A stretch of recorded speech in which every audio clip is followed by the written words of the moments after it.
Et je suis maintenant avec Thierry Chaumont, président de l'UIMM Alpes-Méditerranée. Bonjour. Bonjour. L'image de l'industrie reste souvent dans l'imaginaire collectif quand même une usine avec une cheminée qui fume. Aujourd'hui, la réalité est quand même loin de cette image d'Épinal, non? Alors, je pense, à mon avis, l'imaginaire collectif a quand même pas mal évolué depuis... J'espère. Peut-être depuis la pandémie, d'ailleurs. Si on veut rechercher les éléments positifs de la pandémie, peut-être ça, parce qu'on s'est aperçu que les usines étaient absolument nécessaires. On parle de la chimie, du médical, et donc on est loin des temps modernes également dans la production, dans le secteur industriel, que ce soit pour les grands groupes ou les PMI. Donc l'image évolue, on essaye d'y contribuer dans le cadre de notre fédération patronale, mais ceci étant, j'entendais le discours de Michel Barnier, il me semble qu'il a parlé de secteur industriel, de réindustrialisation, donc les mœurs changent et les mentalités changent. On cherche à accueillir également beaucoup les jeunes, les femmes dans l'industrie. On a par contre, et là je vous rejoins, un énorme chemin à parcourir parce qu'on est en cette matière, on a de gros progrès à faire. Mais ceci étant, l'objectif, c'est justement de faire connaître le secteur industriel et les belles choses qu'on y produit et qu'on y fait. Donc on est loin en effet des temps modernes de Charlie Chaplin pour ceux qui ont connu le film. Ouais. C'est vrai qu'effectivement, vous avez raison, le regard change et on parle beaucoup d'usines connectées, d'usines du futur, mais on connaît moins les actions des entreprises industrielles en matière de transition écologique. Pourtant, il existe des actions et vous-même, vous en menez au sein de l'UIMM? Alors, on en parle moins, c'est également parce qu'on veut moins en parler.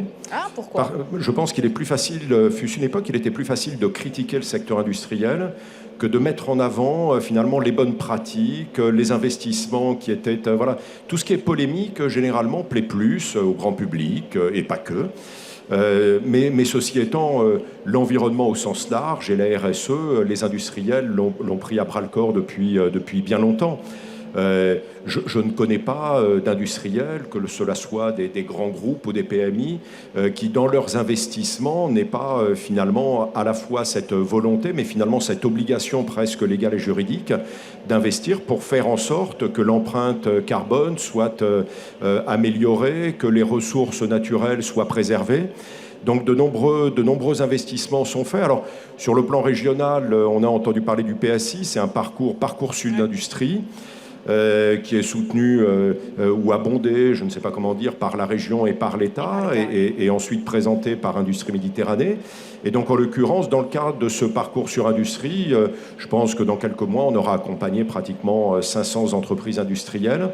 Et le côté environnemental est particulièrement soutenu. Je parle soutenu en termes d'investissement, donc pour faire en sorte que les industriels s'y engagent, parce que on peut parler d'environnement, mais ceci étant, si on veut faire revenir le secteur industriel réindustrialisé, il faut également que la productivité soit au rendez-vous, que les coûts soient là, et on a besoin d'un retour sur investissement. Et donc, évidemment, prendre en compte et en charge l'ensemble des problématiques environnementales, ça coûte beaucoup d'argent pour les industriels, et là, on a besoin de soutien pour de bon. Oui, vous parlez d'investissement lourd, et c'est vrai que parfois, ça va jusqu'à changer complètement le processus de fabrication. Vous avez des exemples à nous donner là-dessus? Alors les process, je ne peux pas dire que les process aient évolué finalement depuis que l'on parle d'environnement, mais par contre on en tient compte, mais les process depuis ces 30 dernières années ont beaucoup évolué. Qui n'a pas entendu parler de fabrication additive, d'objets connectés, d'impression 3D, d'impression 3D, de robotisation, de cobotisation. On parle... Dans le secteur industriel, on dit souvent, finalement, voilà, les travaux sont pénibles, mais ce n'est plus le cas. Alors, sauf quelques exceptions près, et je pense que l'UIMM est également à la manœuvre pour essayer d'aider les industriels à franchir le pas, à leur montrer finalement les pratiques qui sont envisageables, les investissements qu'ils peuvent faire, les soutiens qu'ils peuvent avoir. Donc oui, les chaînes de production ont beaucoup évolué, et c'est la raison pour laquelle d'ailleurs les femmes et les jeunes sont attendus, mais beaucoup d'investissements productifs, mais qui ne sont pas forcément liés exclusivement à l'environnement. Mais les chaînes de production, les supply chains, n'ont plus rien à voir avec ce qu'elles étaient il y a 30 ans, mais elles ont évolué avec le temps. Et pas uniquement pour les grands industriels. On parle souvent du numérique ou de l'informatique en mettant en avant la French Tech, par exemple, mais la French Fab ou les industriels, bien évidemment, quand on va chez ST Micro, chez Airbus, chez ArcelorMittal, dont je dirais peut-être un mot tout à l'heure, évidemment, les investissements sont à la clé et ce sont des industriels qui sont à la pointe de la technologie. Alors allez-y, vous me tendez la perche. Qu'est-ce qu'ils font chez ArcelorMittal, par exemple? Pour avoir un exemple concret.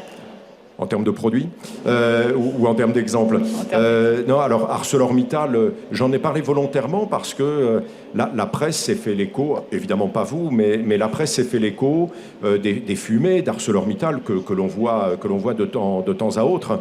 Ceci étant, le plan d'investissement d'Arcelor pour l'environnement, qui a été annoncé et soutenu d'ailleurs par l'État et la région. Bruno Le Maire était venu avec Renaud Muselier. Et donc, c'est un peu plus de 60 millions d'euros d'investissement pour faire en sorte de produire... Alors, l'exemple que je cite, il y a à la fois la décarbonation, c'est-à-dire les filtres que l'on peut mettre en place, et là, c'est la réutilisation dans leur process de fabrication, de la réutilisation de l'acier qui a déjà été utilisé. Donc ce sont la technologie, la recherche est en permanence au rendez-vous pour faire en sorte que l'environnement puisse être pris en compte. Merci beaucoup Thierry Chaumont pour cet exemple, président de l'UIMM Alpes-Méditerranée. Merci de nous avoir suivis pour cette édition spéciale de Smart Impact, enregistrée donc dans le cadre du 21e Forum des entrepreneurs à Marseille, organisé par l'UPE 13. Dès demain, mardi, vous retrouvez Thomas Hugues aux commandes de Smart Impact. Très bonne journée sur Bismart.